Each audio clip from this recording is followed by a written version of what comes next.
All right. I am tired. I am exhausted. Whew. What is going on, everybody? So, if you are just tuning in and you weren't here earlier, then you probably don't know that we had black smoke, which means no pope has been selected just yet. The next vote will happen at 1:30 a.m. Pacific time, and in the meantime, we'll just hang out.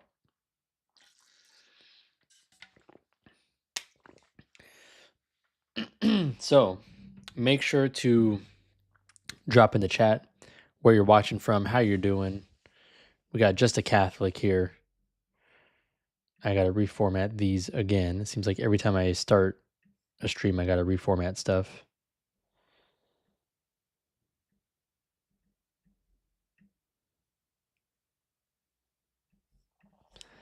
But yeah, it's really cool to share this time with everybody. I'm going to go. What did I have to eat? I had some empanadas that my wife made. They were absolutely delicious. Thank you for asking. Sipping Hot Cocoa is here from the UK. Bro is ready for round two. I am not ready. I'm so tired. Watching from California. Hey, me too. Denver was looking for someone good to live stream. You found the place right here, man. Watching from the UK. I don't know what this means, but sure. Arizona. All right, I'm going to open my blinds real quick because it's too dark in here and I don't want to turn on my super bright light.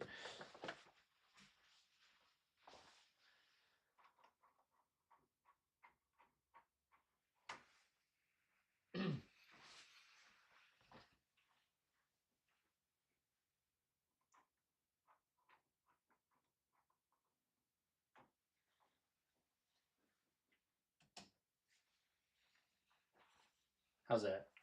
Is that better? I'm going to turn off the hey, we got South Texas. Nevada. I'm going to turn off the lights cuz it's too orange.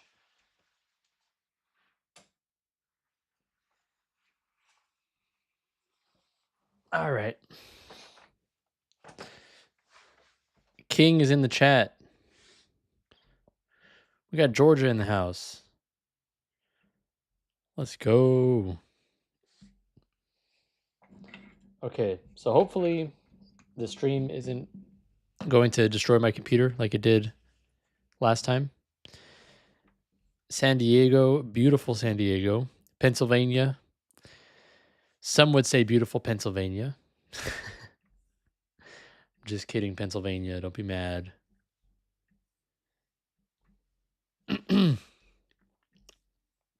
Pennsylvania's beautiful. Don't forget to like the stream. We have 9 likes. We got like 30 people in here. If we can bring those numbers together. Louisiana. Never been to Louisiana.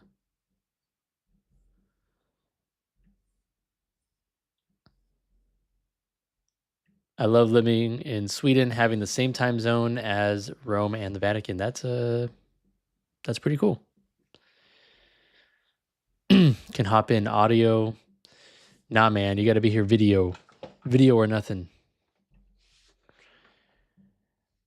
I have a better understanding of the faith now, but you can do it better than I probably can right now. Can you please help me out with this? What is this? Eduardo, you thought I was lying? Not gonna lie, I thought about not coming back on. I'm so tired.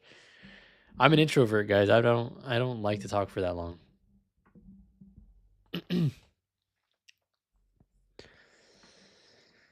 I'm gonna.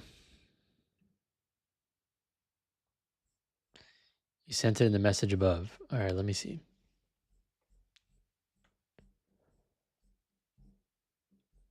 I am not seeing it here.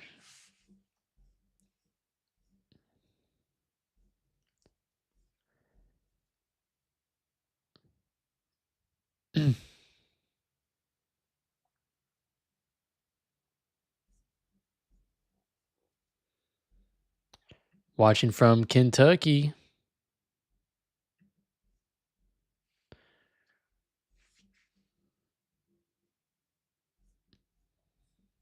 Right on. All right. We back. These are like penance for me. I it is fun to hang out with you guys, but I just get so tired. That's why I want other people to come on so that they can talk as well. Because having all eyes on me is like stressful and exhausting. Let me see if any other folks are available to hop on. Let's see. Let's see.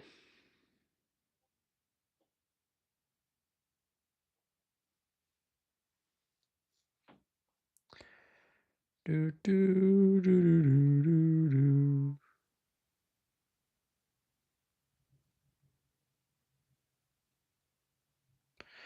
Do, do, do, do. Do, do, do, do. All right. Well, we're just waiting for a new pope. We're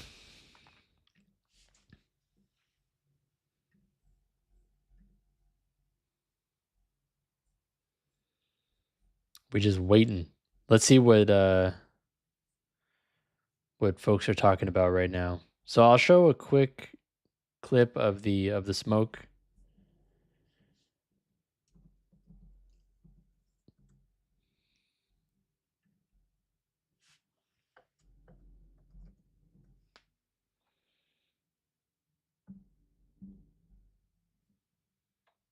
I'll bring chicken wings.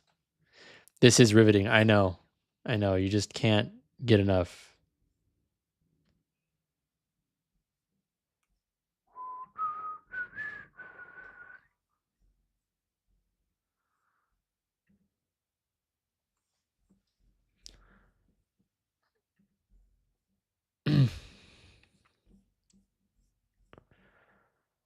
People. This is from Rome police. 30,000 people in this square. And they waited and they Wow. waited and their phones were ready. There'd be a little clap that would occasionally go up. The phones would go up to see if they could, film the smoke. And now everyone in a very orderly way going home. The last time there was a conclave, though, this came an hour and 20. Bro, I don't know what you're asking for. What is it?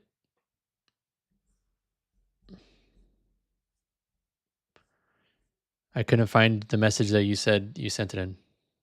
Defend the faith myself, but you can do it better than I can. So what do you want me to talk to somebody or I don't understand.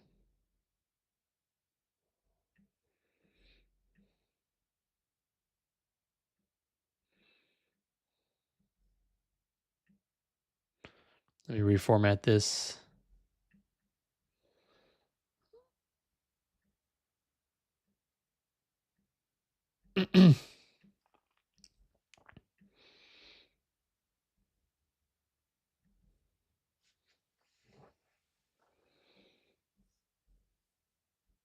There is a pope on the first. So here's what we know. We know they My voted. We money's know on they didn't have Jimmy a Aiken. two-thirds majority. We have no idea how many people are truly top contenders. They know that right now. Yeah. Things have changed. Sure. Things have changed in the open now because they know the number of votes for each person, and that dramatically can shift things, right? But we are in the dark. They are not. That's right. But I think we know from previous conclaves and the reporting on them that's emerged over the years that the first vote is crucial because it's the moment that people put their cards on the table. Will the front runners have as many as people expected? Will there be an outsider candidate who suddenly got support? Will there be a surprise Aki and Jen are candidate who here. suddenly got maybe not a lot Let me of send you the votes, link. but If you want to come a on, number of votes, feel free. and that If can you don't want to, it's suddenly okay. shift the thinking. Yes.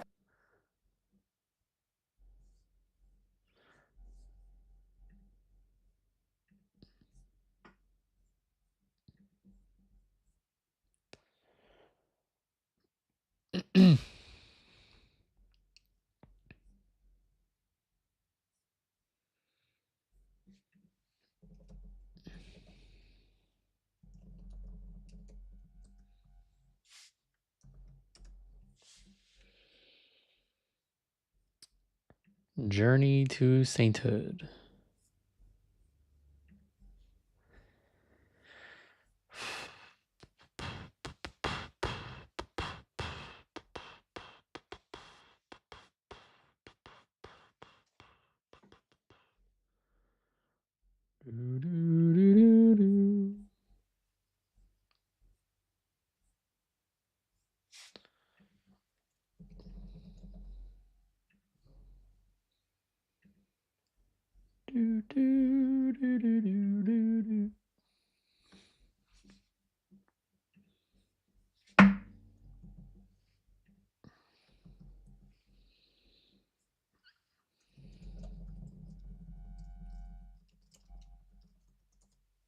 All right.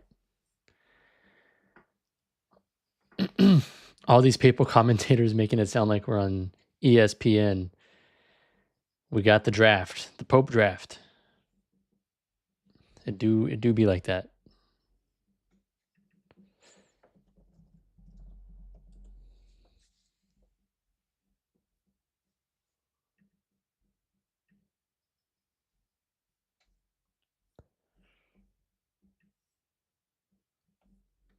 Yo yo.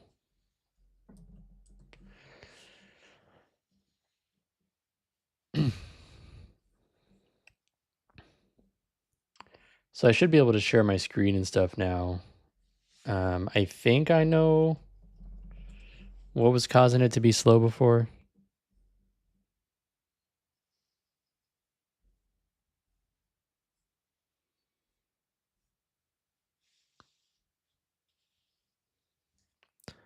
I thought EWTN did a better job with less speculating and more talking Cardinal stats, but yeah, it feels like a bit of a draft. Yeah. No sleep allowed. Please.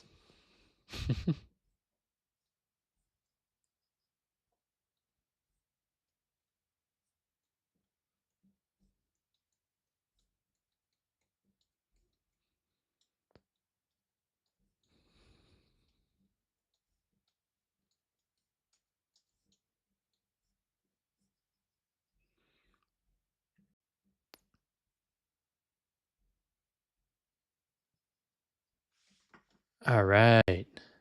Jen, how you Hello, doing? hello. Oh, the puppy. Hi, Aki. So cute. Can't be on Subsutera without Aki present. You have to. That's so cute. How y'all doing? How is Aki excited about the conclave?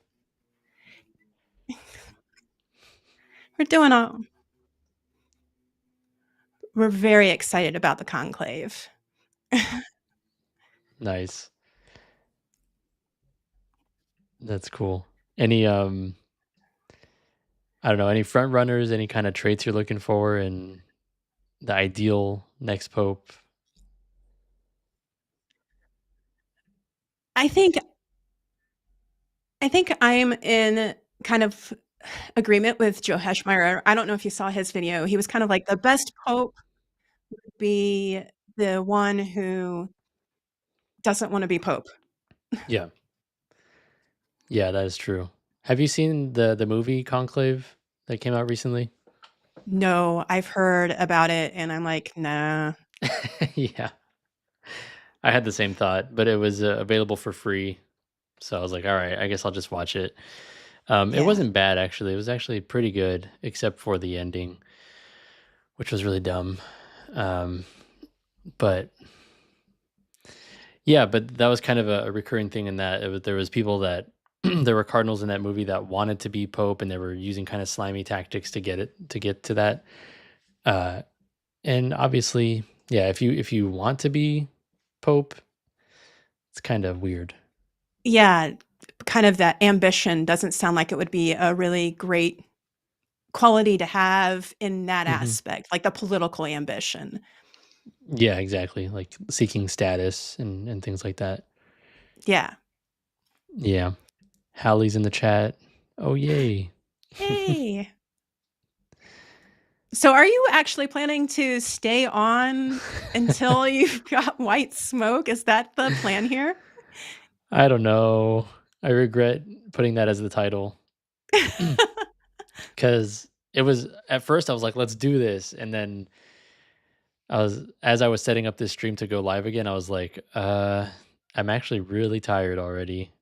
And it's still like another probably 12 hours until we see the next smoke. You know, I'm thinking about, like, how Congress filibusters, and you're just gonna, like what's the record was just set, like, 24 hours or something like that? Oh, really? So, that's a long time to just talk or chat or be live, I guess. Yeah. Yeah, that's quite committed. Eduardo says he must. I'm pressuring his commitment as first member. Yeah. You do have a lot of sway, Eduardo, I will say that. Start reading from the catechism. That'd be a good filibuster Full tactic. full disclosure, Mr. Pink Eye, that's my husband. Oh, nice. Yeah. Glad he's Well, watching. he's very funny. Hi. Yeah, Rosary and he Bible is. study. Nice. So, tell us a bit about your channel, Journey to Sainthood. What do you talk about over there? Oh, we talk about all things Catholic, really. I usually I think that my target audience is kind of those Catholics who weren't well catechized or um, just want to learn a little bit more about their faith. I don't go super deep. I'm no theologian, you know, definitely not a priest, obviously. Um, but so we talk about um, some Catholic doctrine. I like to do the stories of saints. It's one of my favorite go-tos. And Nice. I feel like I'm just a storyteller, so I like to kind of dive into the stories of the Catholic Church, and get people just understanding their faith a little bit better. I'm hoping to get people out of the pews a little bit, and just maybe not saying the prayers so robotic all the time, and just learning to love what it is that they believe. Nice. Yeah, that's cool. A lot of people have asked me, like, why don't you do a series on the saints, like the lives of the saints and things like that? I'm like, first of all, there's a lot I could do there, and it's just so expansive, so many saints to go through. Um, but there are people out there who have already done that, and they've done it better than I probably can. And so I always direct them to your channel when they ask me things like Uh, that. I'm like, go to Journey to Sainthood. She's done a great playlist on various saints. So go and check yeah, that out. and there are so many. Their stories make it really easy to tell in an entertaining way because Yeah. their lives are just so incredible, and at the same time, their message, I feel like, is um, their stories are incredible at the same time, kind of just like anybody else, like us today, which tells us that we too can be like them. Hmm. And that's what I kind of try to do in a lot of the stories that I depict. Like Saint Mark G. Chuan is a great example. Somebody who struggled with addiction and still became a saint because Wow. their stories are just so incredible. And so anytime someone is like, "Oh no, I can't be a saint, not me. That's for really super holy people." Then, come over to my channel, check out some of these people and how their stories began. You might be surprised. Yeah. Oh man. It's that's something that I struggled with at first because I heard a priest say like we're all called to be saints. All of us. Mhm. We should all be saints.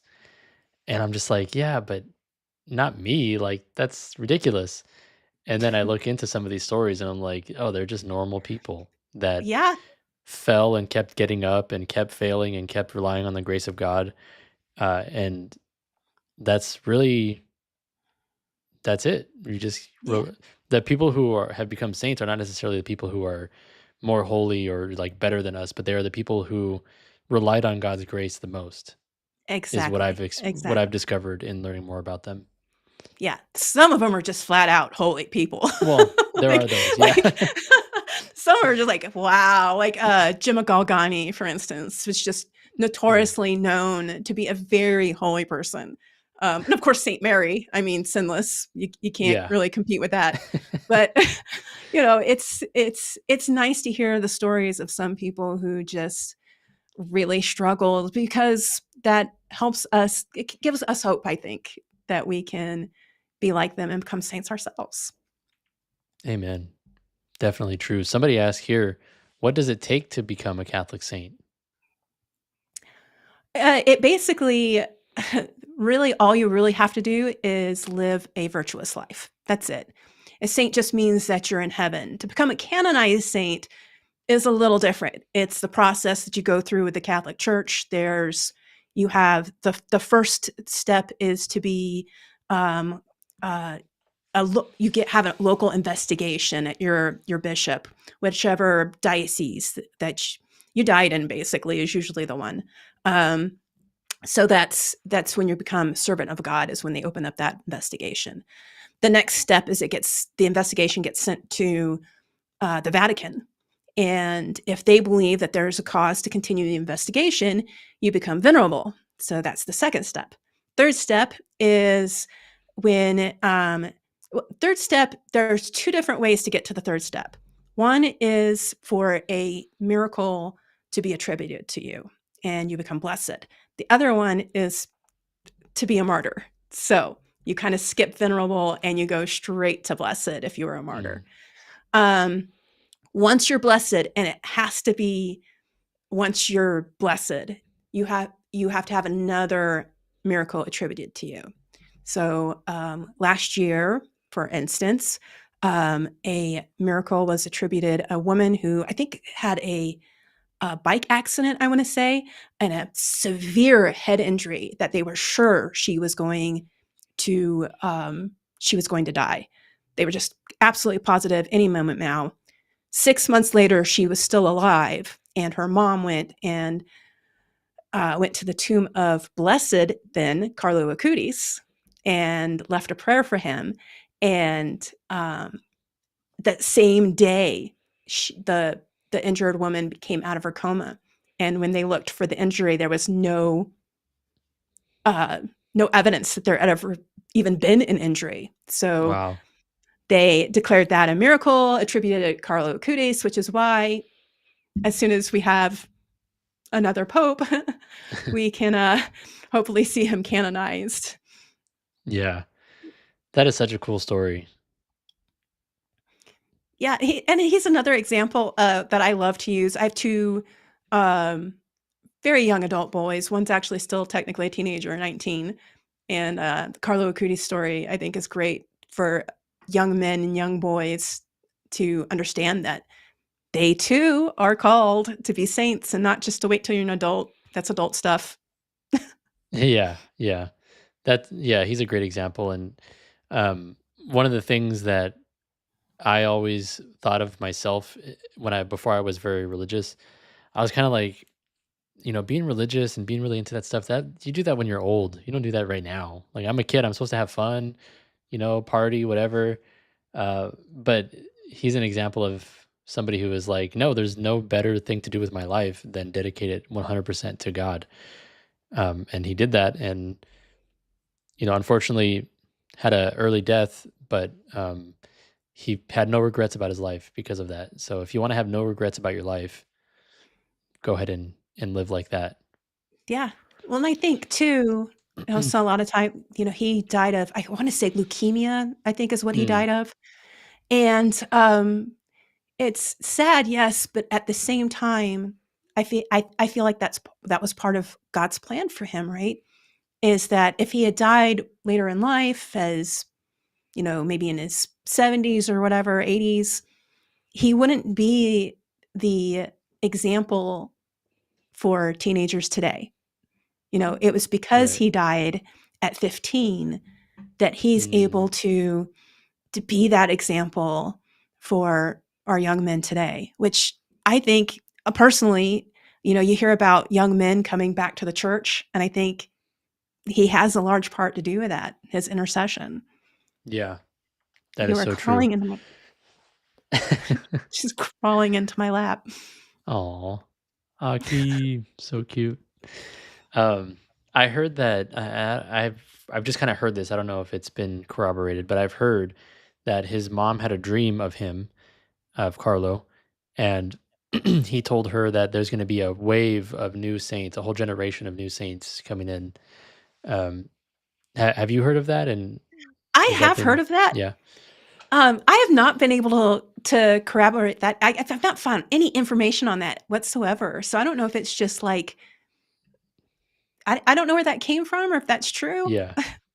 I hope But it's yeah, I true. haven't found anything. I do It's too. I think beautiful. that would be amazing. I think Yeah. that would be amazing. And I know Cameron Riker is very big on, that the Catholic Church is going to be like the church soon. So, uh, Yep. because of that uptick, and if we've got a bunch of saints coming down the pike, maybe you're right. I don't know. I hope so. That would be amazing. Yeah.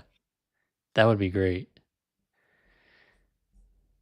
Cool. So what are some things that are you working on anything right now? Any videos we can look forward to coming out of Journey to Sainthood?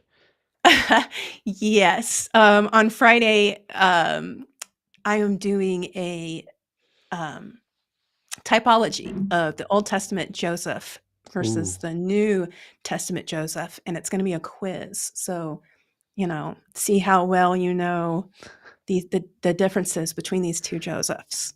nice. I'm gonna definitely watch that. I didn't realize, but somehow I wasn't subscribed to you before, but I am now. Um, so I will keep an eye out for that, and I will definitely watch that. I had some friends ask me if I'm ever worried that I'll run out of material, and I'm like, just covering the saints alone, no, I'm not worried. Yeah, that is Not true. worried at all. So, and I did my Daxter's. first live this morning. Oh, you did. How did that So, go? yeah, it went all right. I kind of got like, at the very beginning, I was like, Am I on? Like, is it working?" So, Yeah, there's, like, this long pause at the very beginning where, like, I'm just kinda sitting there, not yeah. That's but like I just I think they call that the millennial pause. but, yeah, I thought it would be a good time. We prayed a rosary, um, and I thought it Nice. would be a good time to kind of get that started. Nice. Well, Haley says Oh, you did great, thank you. and she doesn't lie. She will tell you if you did not do very well. She has done that to me, so you know Well, that that's she good. means it. It's good to have someone tell you, like, I my, one of my parish priests watches the channel, and I told him, "If I ever say anything stupid or wrong, tell me." And he's like, "Oh, no, no, no, no, you wouldn't do that." I'm like, "No, I'm serious. I need to Yeah, know." yeah. She's one of those people, Haley, that if I'm unsure about something, I'll just message her and be like, "Hey, so what do you think about this?" Just to get her thoughts, because I know that if it's garbage, she'll tell me. So Yeah. I'm It glad. it's always good to have someone who will use candor with you Yes. especially before you do something dumb. Yeah. Before is best. Yes. Yep. Um. So a lot of people are just wondering who you are. So, hey, Sips, for those of us that don't know who your guest is, can you do an introduction and channel? Yes. Well, I did do that earlier. So, this is Jen from Journey to Sainthood. She has a great channel and she talks a lot about the stories of the saints and many other great things. She has a video coming out this Friday about the similarities between the Joseph of the Old Testament and the New Testament Joseph. So, keep an eye out for that and make sure to go subscribe. Haley says, I say it's stupid, but in a nice way. That is true. That's great. Yep. Cool. So, I'm not sure what time zone you're in, but are you going to stay up tonight to see the results of the next vote, or you're just going to find out in the morning when you wake up? I keep telling myself that I'll, sleep soundly and just find out in the morning, but probably not. I'll probably be Yeah. up with the live stream of the chimney Yep. watching. Yeah, I told my wife, "I'm sorry in advance because I'm gonna be just glued to my phone or some device for until the next pope is announced." So, Yeah, but she's okay it's with it. it's really exciting, and Yeah. I love watching the footage, the crowds, and the reactions. Mhm. I know when, going through the footage for, the selection of Pope Francis and just seeing the reactions, how much joy there was. Yeah. It's so cool, and it's so I've heard stories too that the crowds, they all speak different languages, but occasionally they'll break out into, like, a hymn in Latin because we all know those hymns, and Yeah. how cool that is that even though we all speak different languages, we can still, praise God in a way together universally. Yep. So, I just think that's cool. Yeah, I love that. That's something my wife was talking about this morning as we were watching the conclave begin and watching them process into the Sistine Chapel as they were chanting the Litany of the Saints. And she was like, "Hey, I've heard this prayer before, but it was in English, and it was at her baptism. They did that prayer. I think it was either in the start of the vigil, or yeah, it was in the start of the vigil. They processed from the Yeah. back of the church, and it was just so beautiful." So she was like, "Wait, I know this prayer." I was like, "Yeah." And she's like, "It's so cool that there's just these prayers that everybody prays all around the world. Like that's really beautiful." Mhm. I'm like, "Yeah, that was part of what drew me to the church in a very strong way was that unity." Yeah, and I hope that, all the media coverage that this gets will help draw even more people, like, just like, "Wow, I wanna be a part of that. That is so cool." I Oh, think it will. I think there's no way it doesn't draw a large number yeah, of people, especially once the celebration happens and the new pope is announced. And um, I mean, the whole like Italy is just going to be full of people. Rome is going to be yeah, packed. People are going to be celebrating in the yeah. streets. Even in other countries, people are going to be celebrating in the streets. It's going to be beautiful. I'm excited for that. Can't wait to see that white smoke.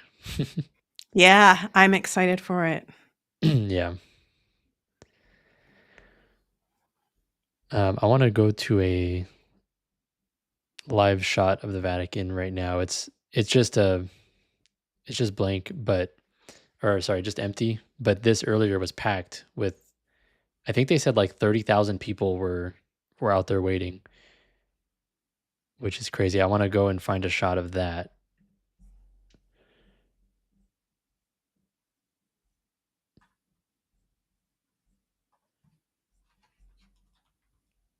Let's see.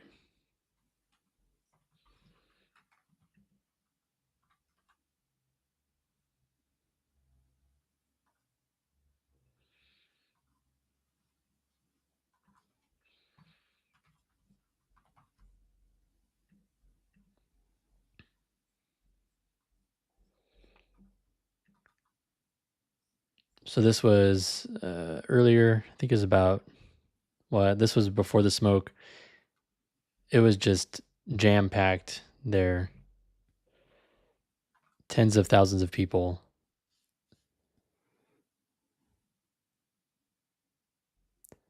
So I can't imagine what it's going to be like once the next pope is announced.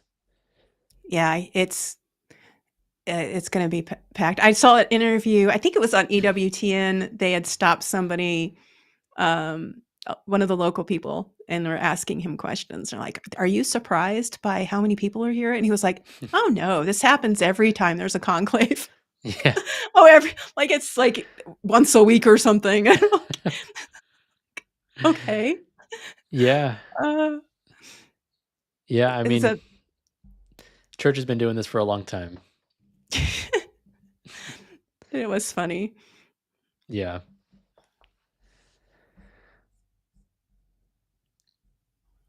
I'm just trying to see the chat. Anything else you want to talk about? Anything you want to call attention to?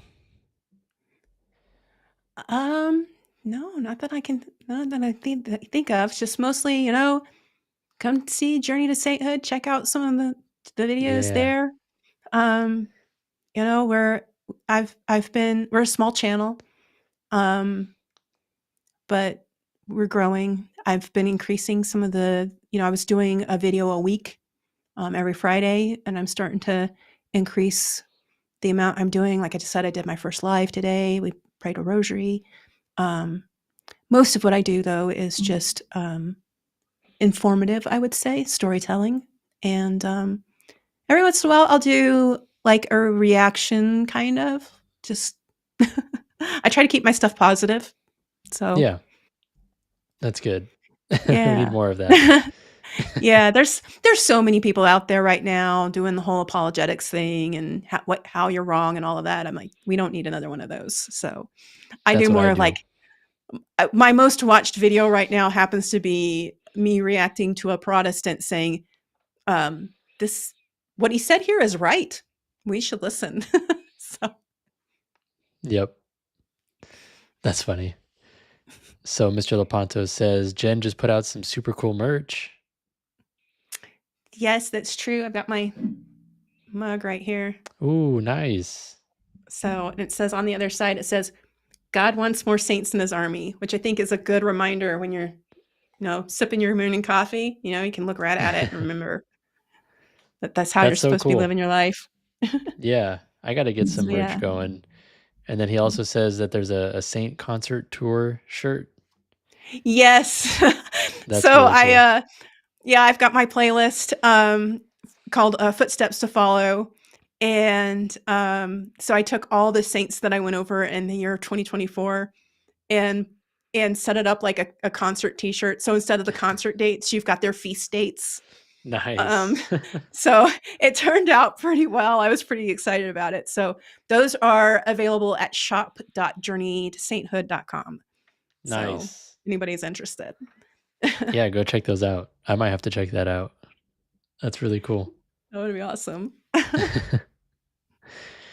Cool. Well, I'm gonna just keep rambling. If you want to come on again later, then stick around and I'll message you again. But yeah, thank you so much for your time. This is really cool. I'm glad we Yeah, finally got I was to. We can do like a more official collaboration together, but I'm glad we at least got to chat. that would be awesome. We'd love to do that. Sounds good. Thanks for having me on. Anytime, of course. Thank you. Yep. Bye. That was nice.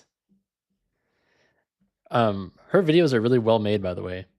You could tell she has like the background lighting. Let me pull up her channel here. I'm not gonna just play her videos because you should go watch her videos. But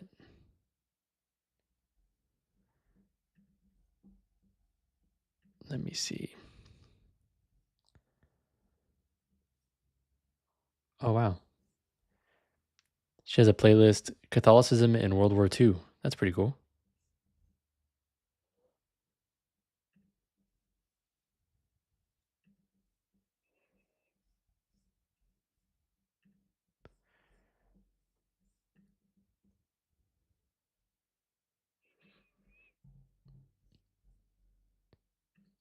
What a winning crossover. Lots of winning crossovers today. Let's see. Picture this. A little boy named Raymond is praying. Again. He's known to do this. You see, he's a faithful little child. So this is a video about St. Maximilian Kolbe. Really, really cool. His story is great. So I will have to go and watch this video. Really cool. Yeah. So many awesome creators coming on today. I know. It's been fun actually. I'm exhausted from talking so much, but it's been cool the people that we get to talk to. What up, what up, what up? Hey, about to be confirmed in 3 weeks. Let's go. Praise God. Let me pull up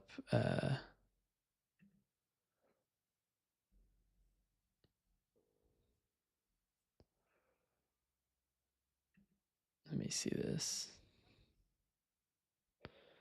Nah.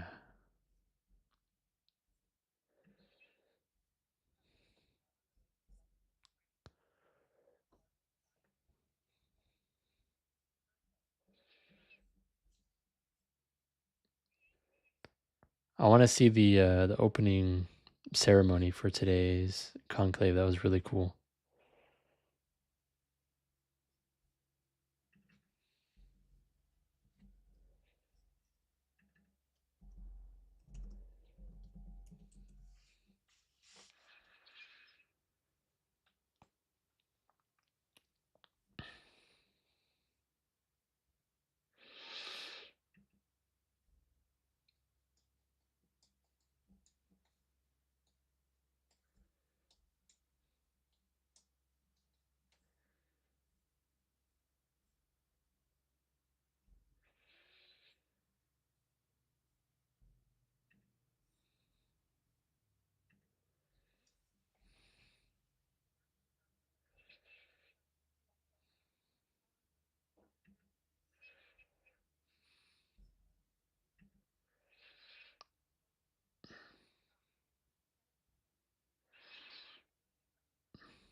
Here it is. For the Mass leading into this procession, talked about the fact that this must be somebody who is a builder of communion. And we've heard unity, we've heard communion over these general congregations. But the question for them is who can be the one who does bring all of us together? And does he have the right understanding of union, of union, a very different... Right? If the good news parts of the truth that people might have difficulty living, but it's saints of the church throughout history, and then all holy men and women. Let's pray along with the Sistine Choir.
Father John Brown. I got what I think is your phone number, and I texted you, unless that wasn't your phone number.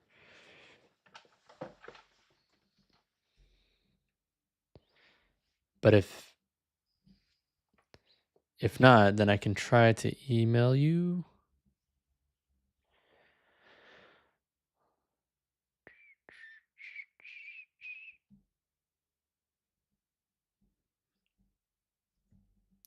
No, I don't think it was. No. So, wrong number, I guess. Let's see. Father John Brown ghosting you. Don't ghost me.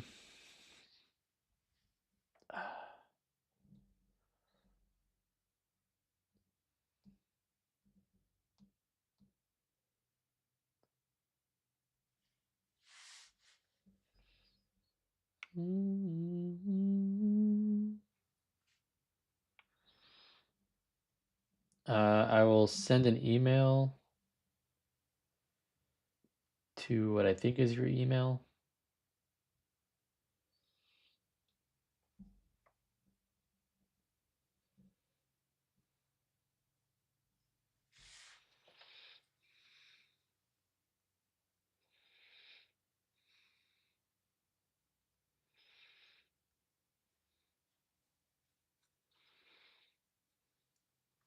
Okay, sent an email. We will see if that was your email. Father Brown, you need Discord. Discord. By the way, you are not a Timu Father Mike Schmitz.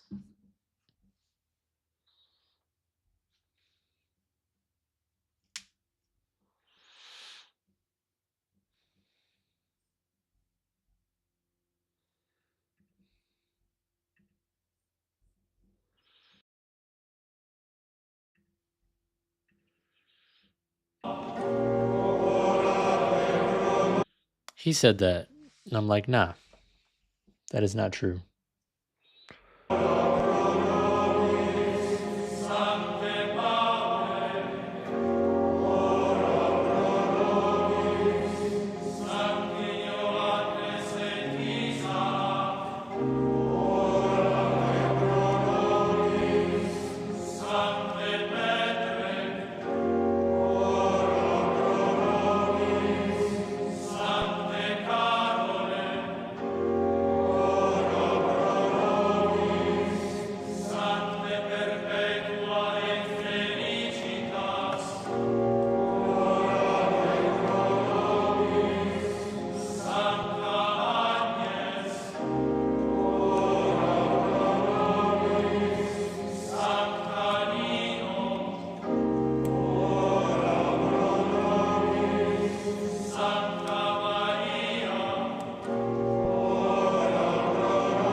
For those joining us, this is EWTN's live.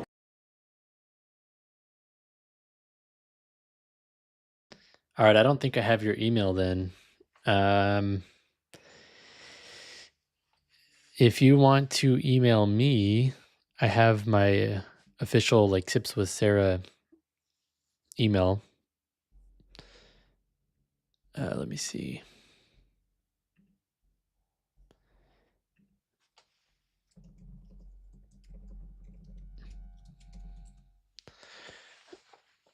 So you can email me there.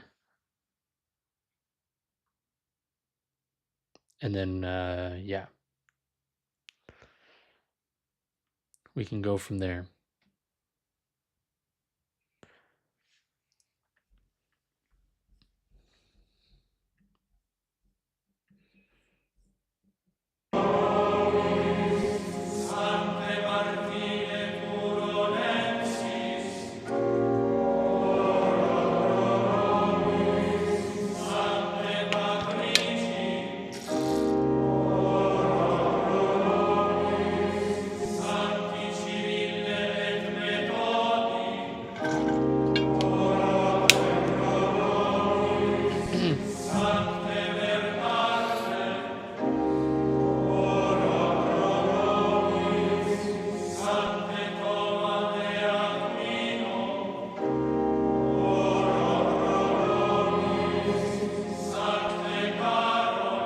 There he is.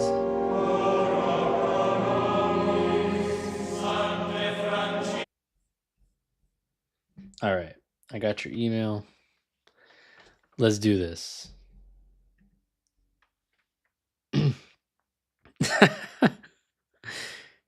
Timu Father Mike. No.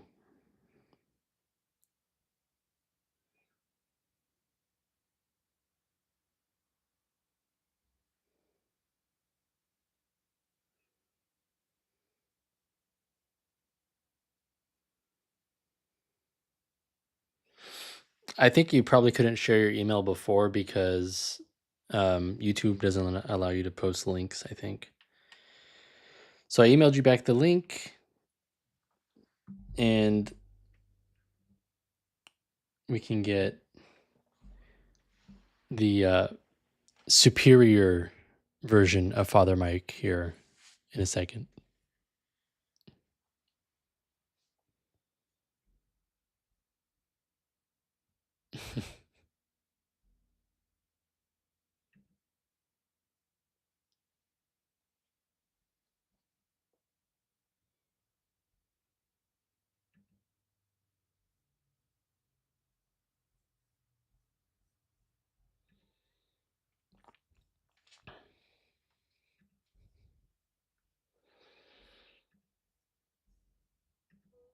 I was thinking about if I want to take a break, because I am exhausted already, I could just play a playlist of my videos. Father Mike Premium. Yep.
Stream started 53 minutes ago. Bro, I was streaming for 5 hours before this stream, so I've been doing this all day.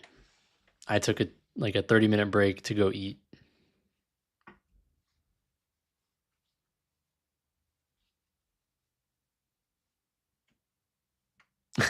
My idea was to have a Saint Pope John Paul II bobblehead on some kind of vibrating platform, but I guess playing your own videos would work. Yes. I don't have a JP2 bobblehead, but that would be cool. Mandatory Decade of the Rosary. Is that what this is going to be?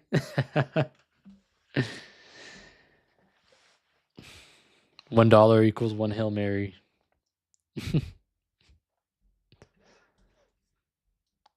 Daxter, thank you for being here.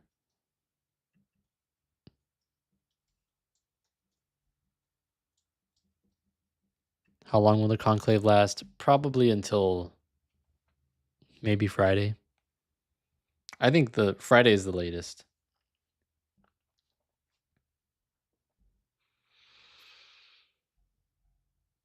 What is your current rosary? Let me show you. It's a beautiful thing. It's this thing is gorgeous.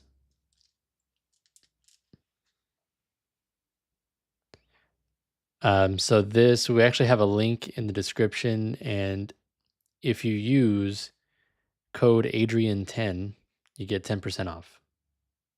So check it out.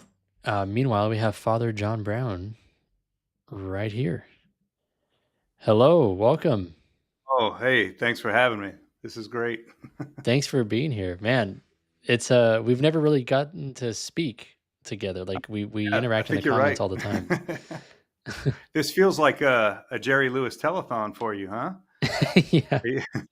In more ways than one, maybe. That's great. Yeah. I don't see myself making it until much longer, to be honest. I'm gonna have to Seems let like, everybody down. yeah, seems like you've been through a lot. Yeah, it feels like it. Yeah. And the thing is, it hasn't been that long, I guess, maybe Mhm. what, 6 hours total? It's a long Yeah, time but for me. being on is a thing, right? It's a stress in a different kind of way. Yeah. Oh, Yeah. Like no silence. You gotta always fill the space and yeah. mhm. Righto. Well, good. Well, so I think I've caught maybe a total of half an hour of your stream, but what was the most exciting part so far? Oh man. I think it's been the people that have come on to hang out. So like Journey to Sainthood was up here just now, and then earlier on in the first portion of the stream, Brian Holdsworth came on. He was just in the Hmm. chat and he came on and we chatted for a bit. Um, that was really cool. That guy is just very eloquent and very well read. And then, yeah, obviously the smoke. That was what everybody was anticipating. But those are some highlights. Yeah. Have you seen any good memes going around? I haven't even been online today, really, because I've just been doing this. So I've probably missed a lot of good stuff out there. I've been sent, like a lot of times, a lot of people I know send me the same ones over and over again. They don't Oh realize yeah. I get it from other people. But the one I keep seeing, and maybe this is a Louisiana thing, but Popeyes fried chicken. Have you seen this? Right. No. So it says Popeyes, and there's white smoke coming out, and then so Popeyes looks like Pope Yes. Yeah. It's spelled the way it spells Pope Yes, and so then they have another one where it's Pope No, and it's black smoke coming out. So it's That's funny. Yeah, I've missed all that. Right now, my Instagram feed is just black smoke, black smoke. uh-huh. Someone, Okay. So, Ignatius says, meme review. We got to have a meme are you review. familiar with In the Meanwhile? Are you familiar with In the Meanwhile? No. It's it's great. It's Catholic memes. It's I don't think he wants everybody to know who he really is, but he's also a guy who's got a channel with a few people that watch it. And so, but anyway, he runs two channels, and one of them is nothing but Catholic memes, and sometimes it's pretty funny. Is this is just YouTube? YouTube, yeah. In the Meanwhile, and sometimes it's memes for other stuff, but he mostly does Catholic memes, and some of them can be pretty funny. Sometimes they're just little pious things or whatever, but sometimes they can really be funny. Nice. Yeah. But he's Oh yeah, I found him.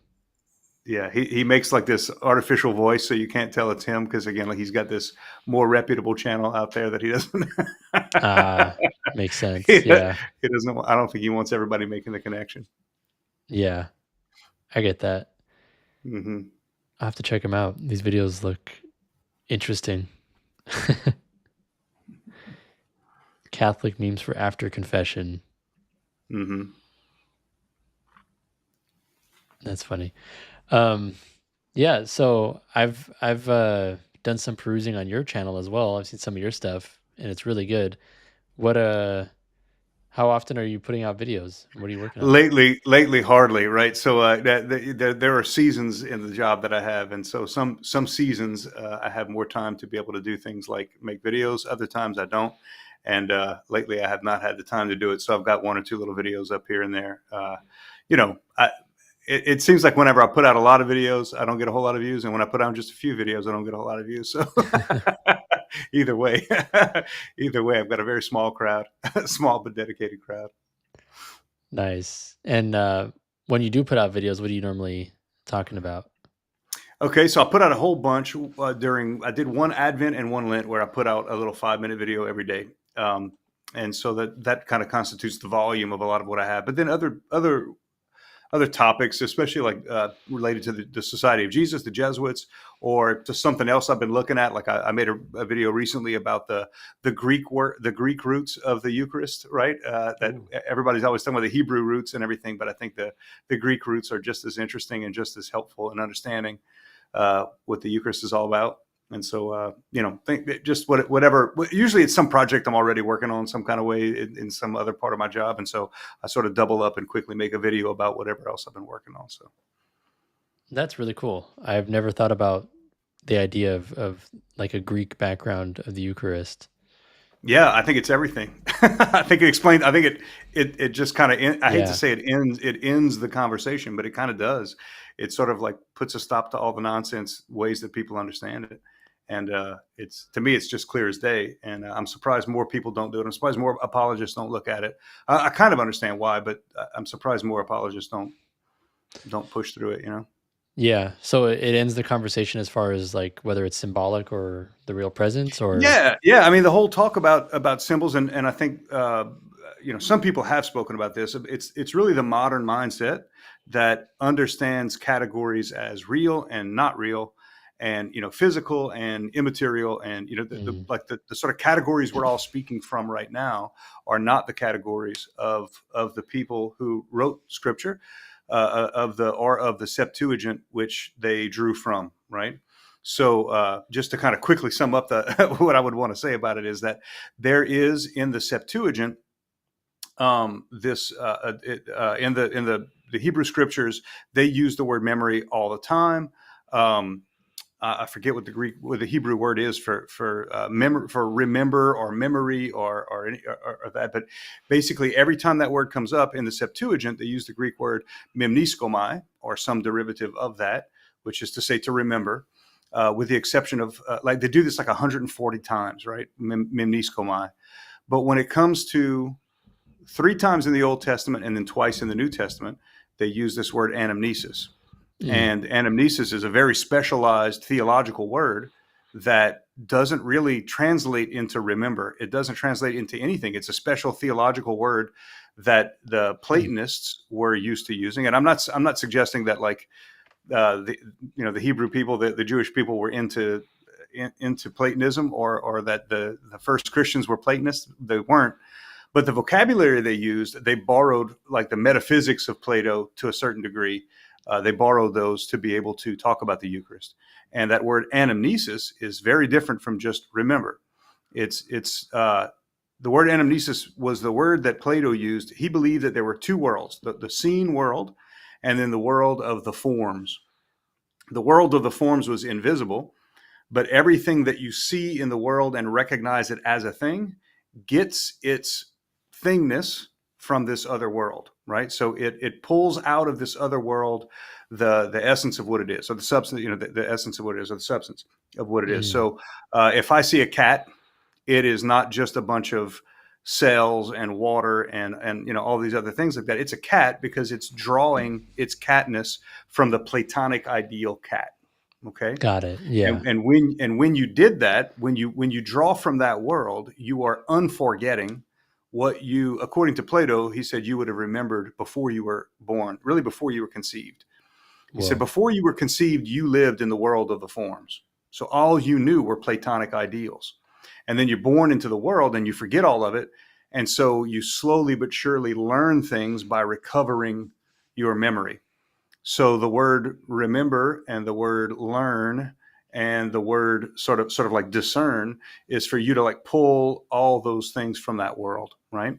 So when Jesus says, "This is my body," he's already talking in a metaphysical, he's already using metaphysical terms. This is my body. Then do this in anamnesis of me just closes the door on understanding it symbolically.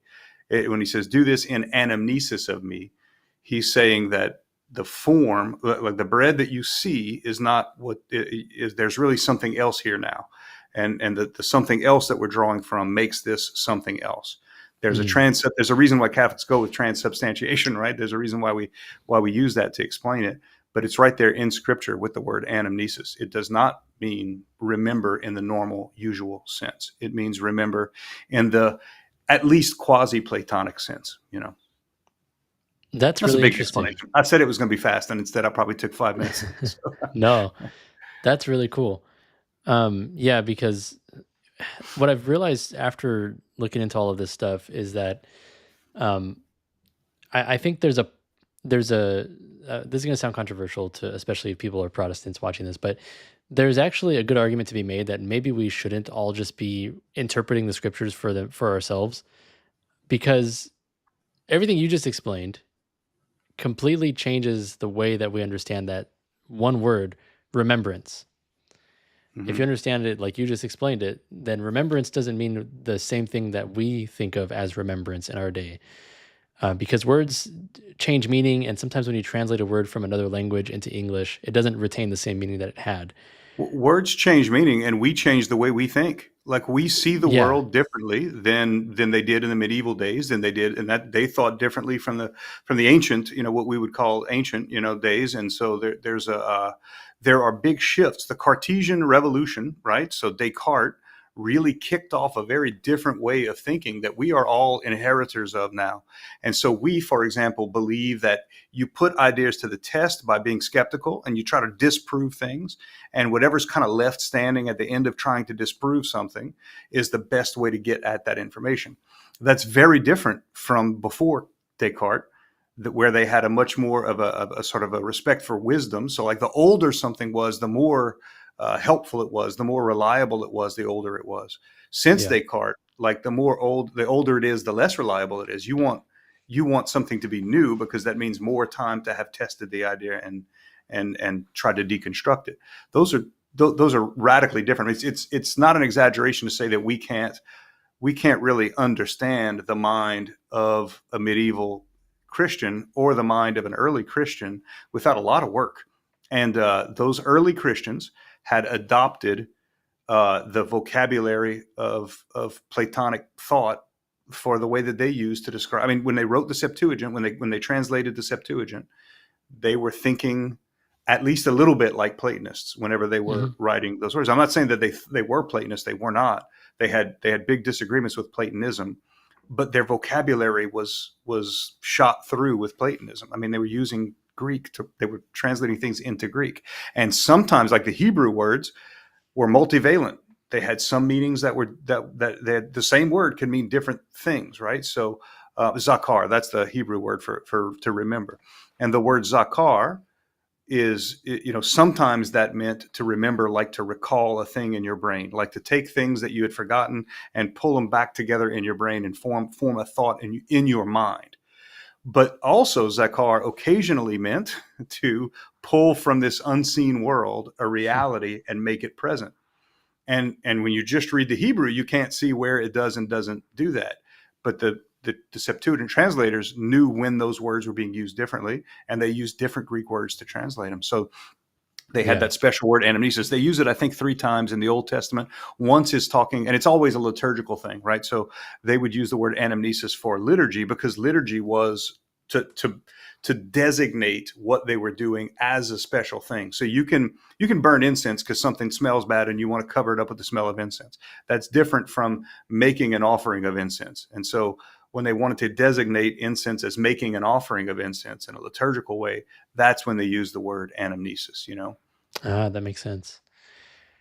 Yeah, and then just all these other topics about, did Jesus have biological brothers? And we read it in the Yeah, scriptures in our language, and it says, yeah. Jesus's brothers were there, and you're like, oh, so he had That's the brothers, one but verse. then, The one verse that yeah, disproves, right, 2,000 years of Catholicism. Sure.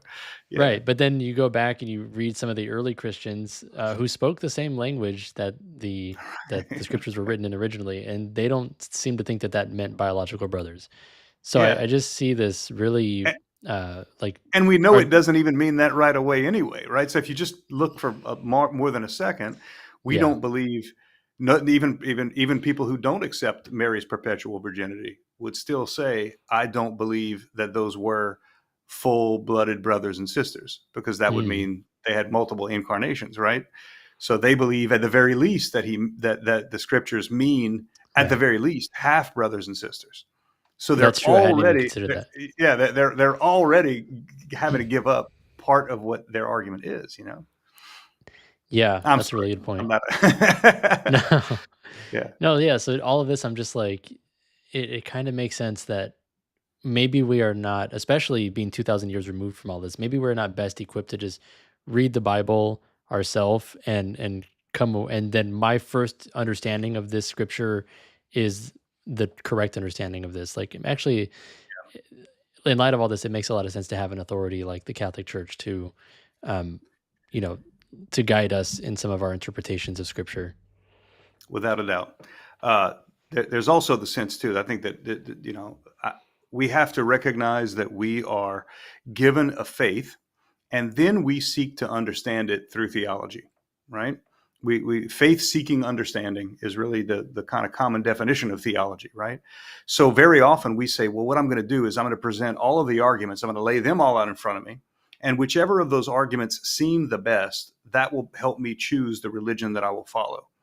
And it's just very rare that religion works that way. Religion typically goes the other way around. It's usually you are given a faith by your parents, and then you seek to understand it. And once in a while, you'll hit such a problem, such a wall, that you might say, okay, maybe I need to research this some more, and this might change the way I think or whatever. But it starts off as a faith that then seeks to be understood through theology. But I think right now you have a lot of, and it's kind of shot through the world of apologetics, where we often believe that the argument that, or really the debater that wins somehow has achieved this great thing.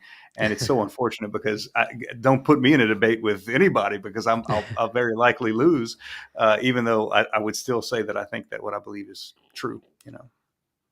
Yeah, that is definitely true. One of the first things I did or I think it was like my first live stream, or one of my first live streams, was against me talking to a Protestant who I actually met from back in my TikTok days. And I think on most topics I did pretty well, but on some topics there was just, I was like, oh wait, I forgot which Bible verse that was. Let me go and look that up. And then I forgot which church father said that. Let me go and look that up. And I was really unprepared on some topics, and some people messaged me like, hey man, maybe you shouldn't do live debates. Maybe that's not your thing. Yeah. Well, I mean, look, with Chat GPT, you can have some great debates, right? So like, that just as an example of how, you can get very far with something like Chat GPT. So that in the end, as much as I love and respect apologetics, and I watch a healthy dose of it, right? Just to keep my mind aware of some of the issues that pop up sometimes and all that. I want to be able to give a defense for my faith and all that. I want to be able to do that. That ultimately, it's not the end all be all. The end all be all is going to be ultimately, at the very end of the road, is communion with God and the saints and all that is good, And I don't know that the quickest way there is through having your arguments all rock solid. Yeah, that's so true. Definitely. So I guess pivoting a little bit, what in your parish, what are some things that you're noticing that people are excited about with the upcoming pope? Are there any kind of trends in what people are talking about or what they're looking for in the next pope? So I work on Sundays. I work at a Byzantine Catholic parish here in New Orleans, and also a Latin Rite parish that the Jesuits run as well. And then during the week, I work at a high school, an all boys high school. And there is excitement to be Catholic right now, but there's not a lot of thought about, I don't know. It's like not a whole, that's probably the best way to say it. Not a whole lot of hard thought is going into it. It is interesting for Catholics to sort of like see Catholicism be center stage, and that the world cares about who the Pope is kind of an exciting thing, because most of the time, if you're Catholic, you think only other Catholics would be interested in what's going on. But so there is kind of like a little sense of that. I would say also, like where I'm at the high school where I work, there's a real excitement about the faith in general. That there are people becoming Catholic who are Muslim. There are people who are getting back to the Catholic faith. They were like, yeah, I think I got baptized Catholic, but since then my parents don't take me to Mass. But then like, you see a lot of those guys going back to Mass on their own, or even dragging their parents with them. There's a real excitement right now from younger people. I think it's because we were talking earlier about the mind shifts and everything, the post-Enlightenment. I think there's a very special time right now where we are in this postmodern period that tells them, for forever, like Catholics were saying, it's faith and reason, faith and reason, faith and reason. And that's like our strongest suit. Like we have really just given ourselves into this whole concept of faith and reason, and they don't have to conflict. And, and it was sort of the reason why maybe Orthodoxy didn't do as well, because they just didn't have a whole lot of thinkers who were taking that approach. And so during the modern period, faith and reason seemed like the message that needed to go out there, right? And now it's like, well, reason doesn't hold as much water as it used to, right? So Mm. we don't trust in reason quite as much. Reason got us the atomic bombs. Reason got us birth control. Reason got us, all these kind of crazy things that Yeah. It's pretty clear. It's pretty clear that just because we've advanced technologically, that we've not become a better race of beings, right? So I think there's a lot of skepticism towards reason, and things like faith, especially the tradition angle and the mystical angle of it, seem to be much more attractive, which is why the Orthodox, for example, are doing really well right now, because they've got exactly that, right? They've got exactly that, and I think so does Catholicism, but we hide it for some reason. We Yeah. we hide it an awful lot.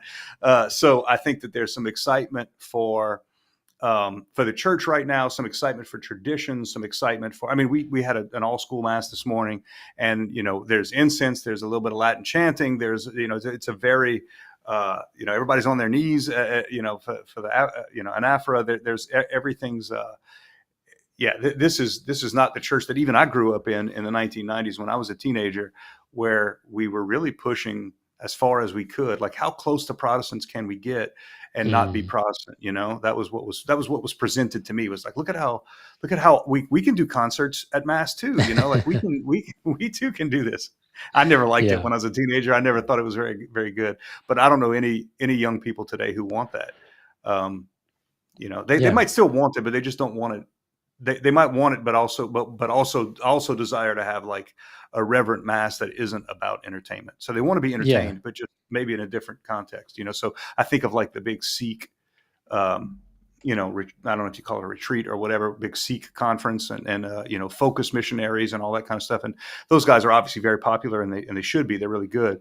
But I think what I'm noticing, and I think there's a desire for the Pope to respect this, to see it and understand it and respect it, and maybe be motivated by it, inspired by it, is that part of our faith which is ancient, that part of our faith which doesn't need to explain everything rationally, that part of our faith that is truly devotionally deep, and that's something that moves us to there's a crisis of meaning, and a faith that informs, that gives us meaning and informs our meaning, is what I think everybody really wants. Even the young people are seeing this. We teach them Boethius, Severinius Boethius, Consolation of Philosophy, and they eat it up. They eat that stuff up, and I mean Nice. that just warms my heart when I go to like confirmation. I go to confirmations and I hear kids choosing Saint Boethius as their patron saint. That just that gets me pretty excited. That's so cool. Yeah, that's interesting. What you were saying about how before it was like, how much like Protestants can we be while still being faithful Catholics, and now it's nobody really wants that. I think that's Right. very true. Even In I'm a interested. super short time. I mean, we are talking Yeah. about the 1990s and to today. There's been a real flipped switch. Now, there's some people that were holding out, and just like back then, there were people in my life who were more traditional and everything. But the overall feeling of it has really flipped in a short time.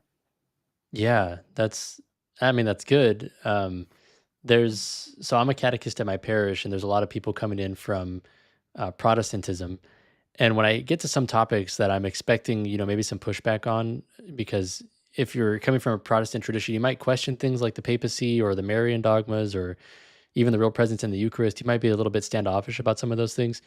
So I'll always, kind of give a moment like, hey, does anybody have questions about this? Is this hard for anybody to accept? And so far, every time I've asked that, whether it's about Marian dogmas, the real presence, some hierarchical thing in the church, no one has a problem with it. Which I would if you're coming from Yeah, Protestantism, I would think there'd be yeah. some kind of pushback, but Yeah, there's some of nothing. them might even like it. I Some of think them might so. even I like think it. that's what Yeah, it is. yeah. No, I'm Yeah. impressed by it. I really am. Now, at the same time, I think I want to be, careful. This is a message I would give to any convert, is I would just say, the things that made you want to become Catholic might not always fuel the best way to be a Catholic, right? So, I do think it is important for us to engage in works of charity, and all kind of things that might not seem uniquely Catholic, but they ought to really be center stage in any Catholic's life. So, yeah. True. Yeah. That is true. Um, are there any other Jesuits up for, are there any other candidates for the papacy in the Jesuit order? Well, we all are technically, right? So True, true. I've been careful not to look at my phone. I might get a call from from the conclave. No, I'll tell you that here's a piece of people might find this interesting. Jesuits, I have a vow of obedience to the Pope, right? I have a vow of obedience to the Pope. So I don't get to choose the Pope. I'm not a part of that election or anything like that. I just know that there may be a Pope that I think is exactly in line with everything I ever would want to hear he's going to say, and then there's a possibility that that's not going to happen. And if I set my heart on a candidate for Pope and I start thinking in my heart that I'm supporting that Pope and this other kind of guy is going to be a disappointment, I think I'm going to wind up not in a very good place to be able to obey whoever that Pope is, right? So I realize that not everybody needs to engage this the way that I'm also celibate. Not everybody else needs to be celibate, but there is something that I think everybody ought to draw an inspiration from, and that Evangelical Council of Obedience, for Jesuits especially, points to the Pope, right? So when it comes to the Evangelical Council of Obedience, there, obviously the Pope cannot compel me to sin, right? But outside of that, I would really have to accept, what he would say. I mean, I had a conversation with a Jesuit yesterday, a very, very good Jesuit yesterday, about, what would we do if the next Pope were to say, same-sex marriages are great and they are beautiful and holy, and we need to perform same-sex ceremony marriages, right? What would we do? And we were both we both approached it in slightly different ways, but ultimately came to the same place of saying that, like, there's something about giving over your judgment to your superiors, your religious superiors. There are some things that would be so great as to keep me from being able to do it or to comply, but it wouldn't mean that I wasn't submitting to the Pope, if that makes sense, right? Mm. So I don't think I could ever perform a gay marriage. Like, I'm so convinced that is contrary to what the Church has always taught, and that it's something I could never do. But if the Pope came out and said, we need to start performing gay marriages or something like that, it would not take away my ability to submit myself of the will and intellect to that Pope in every way that I could, And so if all I'm really doing is just saying, well, it's a Pope that has to get close enough to my personal beliefs for me to like him, I would not be a great Jesuit and maybe not even a good Catholic. So instead, I've got to position myself to be able to say, hey, who knows what kind of crazy ways I need to be reformed? Who knows what kind of crazy ways God wants to, change me? I mean, look, whenever the ancient Israelites took over an area, they would have the ban, right? They had to burn everything that was in that area. They had to just destroy every animal. They had to destroy all the crops. They couldn't save anything from those places. And I would like for God to do that to my heart, right? I would like for God to just absolutely conquer my heart. And to conquer my heart means I'm going to be surprised by some of the things that will be demanded of me, Yeah. So maybe getting some practice of having some things I don't understand demanded of me might make me more ready to meet God, even if it's painful, even if the Pope were to be wrong, and it still would be good practice to submit myself, intellect and will, submit to the magisterium, and carry on. I don't know to what degree the Holy Spirit is in this conclave, but I do believe the Holy Spirit is protecting us from even a bad Pope. Mm-hmm. So I'm proceeding that way, and it's better for me to proceed that way without having favorites, without having candidates that I haven't, like fantasy football, lined up, and, That's probably much more healthy. So you said you took an oath of obedience to the Pope. In what way is that different from the average Catholic? And in what ways should every Catholic, or must every Catholic, be obedient to the Pope? So the magisterium can compel us to obedience of the will and of the intellect, right? For every Catholic, right? So if the Catholic Church says, hey, Mary was a perpetual virgin, even if you find that hard to believe because you've read the Bible for yourself, you know what it says, where it says brothers and sisters, whatever that is, every Catholic has got to be able to say, I am going to do my best to believe what the church teaches. I'm going to do my best to, to do all that. For me, I've got a sort of a supercharged version of this where it is the Pope's purview to be able to mission me. So let's say all of a sudden the Pope says, hey, I need a bunch of Jesuits to go and found a high school in Havana, Cuba. And, I think that John Brown needs to be one of the guys that goes there to do that. Now, I may say, I think that's a terrible idea. And I named 6 reasons or whatever. That would be a huge mistake for me to even begin that way of saying, I think the Pope's wrong. That would just be a bad way for me to start. So it would be within the Pope's right to be able to mission me somewhere. And that's different for Catholics who could say, I don't think the Pope can define my vocation. I don't think the Pope can, I guess he could tell me I can't be a priest, but he can't tell me that I can't get married or, all the different ways in which lay people have a sort of, everything's like a little like concentric circles of influence and everything. And so just for me, I've got a much heavier dose of the Pope's ability to mission me more than your average Catholic, right? They wait for the magisterium to teach a thing. They wait for the magisterium to maybe compel us to certain actions, but certainly not to the degree that I'm compelled to those actions. My vows mean something different. Yeah, that makes sense.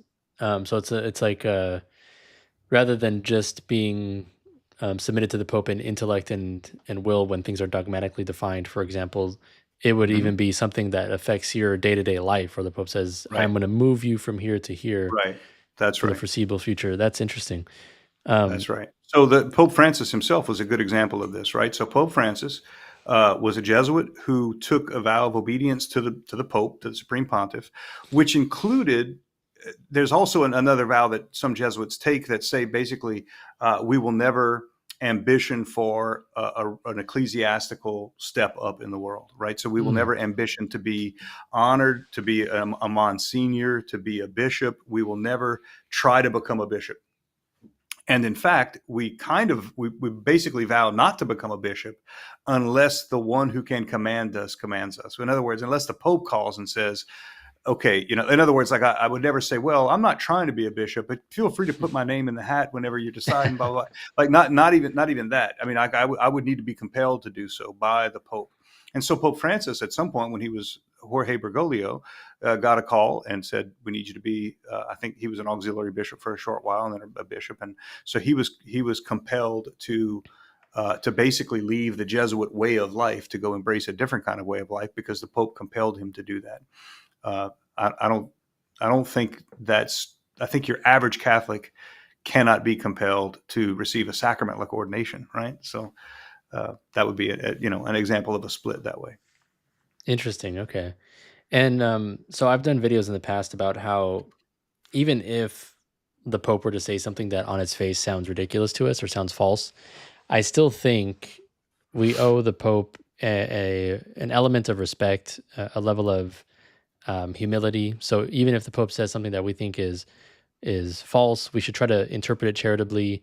And we owe that to everybody. We owe that to everybody. That is very true. The truth is, we did not. Yeah, we seem to have really held the Pope's feet over the fire for things that we would not hold even ourselves. I mean, like how many times have I been wrong about something and I gave myself a pass because I don't know, it was complicated, whatever it was. But man, oh man, was I ready to, not me, me to some degree, I guess, but there were people that were ready to find fault in every single thing any way they could interpret a mistake on the Pope's part. They did their best to do that. And I'll tell you, that only made me love him more. That really did. It only made me love him more. Anytime I see fake news about somebody, I'm always like, oh, I don't know. I just like that guy. I warm up to victims of fake news quickly, Yeah, that makes sense. Yeah, just all of the fake stuff that came out about Pope Francis that is just verifiably false if you just look into it for more than 10 seconds. That made me warm up to him too, because he also, as far as I know, he wasn't like, for example, you see President Trump, who I'm a big fan of in a lot of ways, but as a person, if he's slandered in the media, he goes on the news and rambles about it and does a press conference and is very vindictive about it. I never saw Pope Francis take a similar approach, like where somebody said something false about him and he made sure to go out there and point fingers and Yeah. call people names and things like that. So it made me like Yeah. him more because he even Yeah. was even humble in the face of false accusations of stuff. Yeah. I also like, okay, in terms of like, who am I giving the most amount of leeway to? You had this one, I think she was a governor of like Michigan or Wisconsin or something like that, where there was a video of her giving a Dorito at Yeah, kind of like communion or something. I yeah, forget exactly what it was, but I remembered seeing that and becoming just furious. I mean, I was just absolutely furious that someone would do that. I felt like the holiest thing I can think of was mocked, and it was just And then I see a picture of President Trump dressed as the Pope, and I giggled like it was funny. Like I don't know, like it was funny. Like yeah, I it's I don't know how to explain that. yeah, Why? I don't know how to explain exactly why I had that reaction, but that was my reaction. Um, if I'm the president, I'm not putting pictures like that up of myself as the Pope. I'm not doing that. But when he does it, it's like I don't know. It doesn't bother me as much. It's like yeah, I know he's a goofball, and I know he's not trying to hurt Catholics. Like I know he didn't, not for one second did he think, oh man, I'm going to own the Catholics today. It's kind of right, almost self-deprecating. Like he's been known to do that, right? He's been known to be self-deprecating by being over the top. I don't know what you want to call it, over the top, full of himself, right?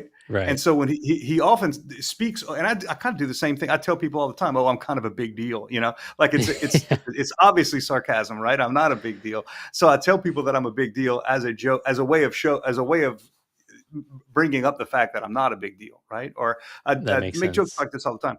And I think Francis did this as with his picture of the Pope. Like everybody knows the guy is not fit to be anything, not, I mean, not, he shouldn't be within miles of anything like that.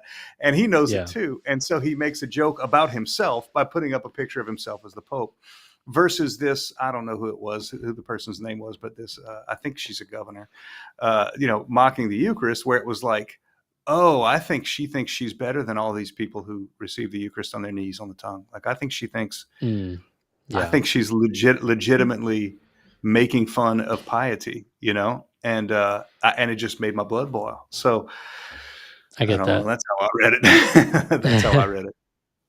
Yeah, that makes sense. That's funny. Yeah, I do that too. Like overplaying your importance or something as a way of Mhm. self-deprecation. Yeah, I think yeah. sometimes people don't get it though, and they think I'm being for real.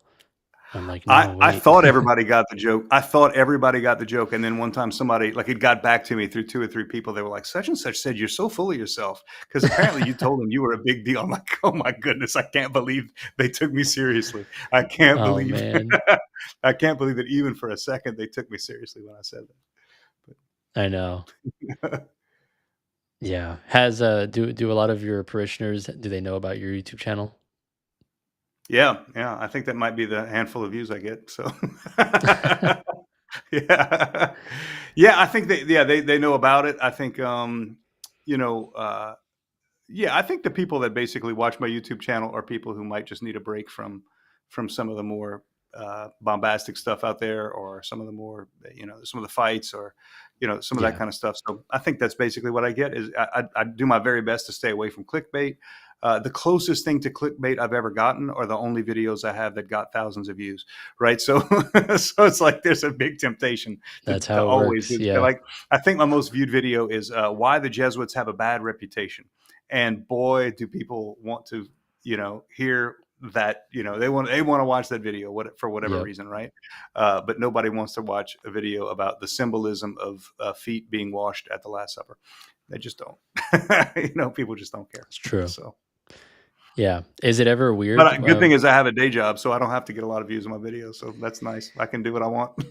Yeah, that's the hard part for me because I'm like, I definitely don't want to be dishonest. I don't want to put out, clickbait thumb titles and things Hmm. like that, or thumbnails rather, thumb titles. I'm Hmm. tired. But That's all right. also, this is my only source of income at the moment. So I'm like kind of Hmm. incentivized to a little bit do stuff like that, but I'm Yeah. trying to obviously still remain faithful and make Yeah. content that is edifying for people. Yeah. So Well, you want to is hook a into fine whatever line. they're interested in. The problem is when what they're interested in is bad, right? So if I put, you know, I've finally had it with Michael Lofton. If I put that as a thumbnail title, I guarantee you I'm going to have people look at that video. I guarantee it. Yeah. But the truth is, I'm not fed up with Michael Lofton. I'm a friend of Michael Lofton, and I don't have a, Yeah. I shouldn't do that. Right. Uh, he might be okay with it if I put that in the thumbnail title, but He'd probably think it's I won't. funny. Yeah, I won't do it. But I could see Yeah. a lot of people interested in a video like that. But Yeah, it's like I've heard Matt Fradd say recently, like, I know what kind of videos to make that would definitely make Mhm. my channel blow up. I know exactly what to do. I know the Yeah, formula, yeah, but I'm yeah, not going to do that. yeah, yeah. Some of it's Yeah. so transparent. Like those videos where like in the thumbnail, it's you have to be doing something like as I got some of long those. I got some of those. as long as you're doing that, man, that is just a magnet for for YouTube scrollers. I don't know what it is, but you see Yeah. that's I don't know. I hope I never get into that too much. Yeah. So this person asks, ask Father Mhm. if it is a form of lying or a sin to hype a video title. So a good example would be this stream. The title of this stream is live streaming until we have a pope. Now, if I don't live up to that, do I need to go to confession, Yeah, or where yeah, where is the line with that? yeah. I think that it is possible to hype up a title in the sense that as long as you are delivering what they should be looking for, often what people want isn't what they need, right? And so, so they'll say they want one thing, and it is. I think it's any good Christian's job, but it's I see it my job as a priest at least to shepherd a person into seeing what the real issue is, right? It's probably the biggest difference I see between like for example, Dominicans and Jesuits, right? So I have a lot of friends who are Dominicans, and nothing against Dominicans at all, and I watch their videos religiously, right? I soak up what they have to give, but very often you'll see a Dominican, the way that they begin to approach a problem is with the answer to a theological question. So somebody said, what are the three powers of the soul? And then the answers are going to be, okay, well, you have the memory and the intellect and the will, and that, together makes a person free and all. Like, that's super important. I think it's really, really important. But often they're asking, what are the three powers of the soul? Because my friend told me that it was this over here, and I'm a Calvinist, and I think that it can't, and they've really got a different question underneath the one they're asking. Mm, So I think it might be okay to have a thumbnail that looks like it's promising the answer to a popular question, but in fact, it's going to turn the question around and make it get to the heart of an issue that is really more important. Like I would yeah. see that as a decent use of um, propaganda in a sense, right? Or I don't know what the right word is, but it's like to help see someone like I might not answer your question directly, but I've definitely reshaped your question to be more helpful to what you really needed to hear. I would see that as being an okay way of doing it. I do think it's crazy to say things that are flat out lies, right? I think that's, you don't want to, say, hey, I've got, naked pictures of some supermodel. And then when you click on it, it's Jesus saying, gotcha, Right. you shouldn't be looking at this. Maybe that is a good idea. I don't know. But I think there's got to be a better way. There's got to be a more truthful way to do this. Yeah. So I see. Are you familiar with? Is it Tradition Family Property or something like that? Are you familiar with these guys? no. These are the guys who dress up in suits with like the red sashes, and they're like super pro-life about everything. And I've met a bunch of these guys. They come to New Orleans, has what's called a 9 Churches Walk. It may be in some other cities too. Do you have it in your city? I've never heard of it. Yeah, 9 Churches Walk is on Good Friday. You make a pilgrimage to 9 different churches and pray 1 or 2 of the Stations of the Cross in each of these churches. So you've prayed all of the Stations of the Cross as you cover 9 different churches, Mm, and it's a big thing in New Orleans. I mean, it's the whole city is just there's big mobs of people roaming, walking from church to church. New Orleans is full of good Catholic churches, so people do this, and I always see Tradition Family Property people there, and they're just the greatest people. But their YouTube channel is them showing. It's a bunch of videos of them showing up at college campuses and they get there and they make these like kind of pro-life chants that are they know are going to be provocative to the student body there. They know it, and then they know that they're going to get some kid's going to walk up and make a fool of himself or herself, with no terrible arguments and whatever, and they just stand there and they just kind of keep eating at them until finally somebody takes a swat at the sign they're carrying or whatever, and it makes for great like videos like you want to watch to the end. And sometimes I'm kind of like, okay, like how many of these can you make? And they keep doing them. They keep doing them. It's like Cops for Catholics, it's like you're watching some of the worst stuff we've ever seen. But they found a formula their videos get tons of views. I mean, absolute tons of views. And nice. It's unfortunate that there are people that respond so negatively to them, because I think ultimately they're on the side of the angels, but they also know how to make a video get a lot of views too. Yeah, when you find a formula that works, it's hard to let go of that. Mm-hmm. That's so do I need to go to confession if I don't finish this stream until there's a pope, or? I think you have to keep it going. I think you got to keep it going. I think even if you just like leave it running while you go take a nap, or I don't know, point it at, you have like an aquarium, you could point your camera at an aquarium, just like I don't have an watch the aquarium. fish go by. I was thinking of just doing just putting on some of my videos and then I'll come back at like 1:30 a.m. my time. Mm-hmm. Well, tell me, what's the hard, I mean, besides delivering on your promises that you make, what's the hardest part of being a YouTuber for you? Ooh, I guess, I don't know. I mean, as of late, the hardest part has been, I guess, finding, I really don't know. So I've been trying to do more short form content because I've been told by YouTubers that are much more successful than me that is the route. So I've been doing that, but it's easy to get burnt out, and short form content tends to be very surface level, and just I feel like I'm losing brain cells when I'm making it. So I think that's it right now is trying to make content that is actually helping people grow in knowledge of the faith, and hopefully grow in faith as well. Help people that are investigating Catholicism come to the faith, but then also do that in a way that provides an income that I can, sustain myself and my wife off of. So it's finding that balance, because I definitely don't want to compromise my values to make money. That's not a good way to live. But I also want to make content that is appealing to people to watch and that can provide a livable income. So I guess that's the struggle right now. Just trying to find a balance between those two. Is it difficult at all making something like your faith also your work? What would that look like?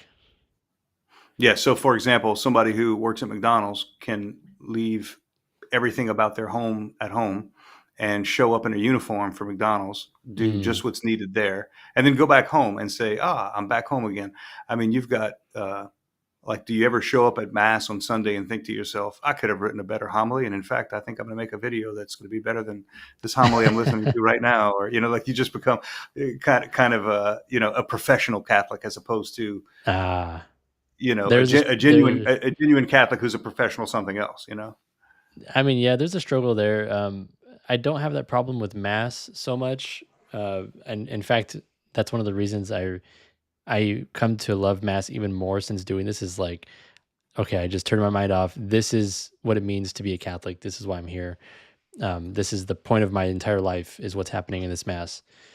So I can kind of just shut that part of my brain off. But there are other times where, I'm pretty much always thinking about, like, oh, would this make a good video? Like, even as I'm going about my normal day-to-day life.